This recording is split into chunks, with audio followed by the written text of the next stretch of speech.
Alright everybody, in this tutorial I'll be showing you the procedure on how can you use Fidelity Brokerage account. In order to use the Fidelity Brokerage account, you have to create first. For that, open the browser and on the web address bar you simply want to type in Fidelity Investment.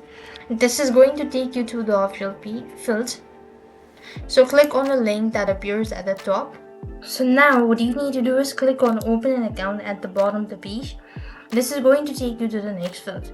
So here comes the page where you could go ahead and start creating an account for brokerage. So scroll down a bit and you want to go ahead and look for a brokerage account. This is the one. If you want to know about the details, then you could click on the link and it's going to direct you to that field. Or else you could just click on open an account and start filling out the form. So here you need to provide in your basic information, your personal details, and verify your identity.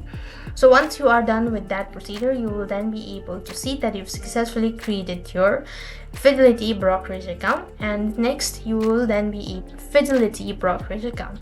This is how simple it is. I hope the video was helpful. Make sure to like, share, and subscribe. Thank you for watching. See you in the next video.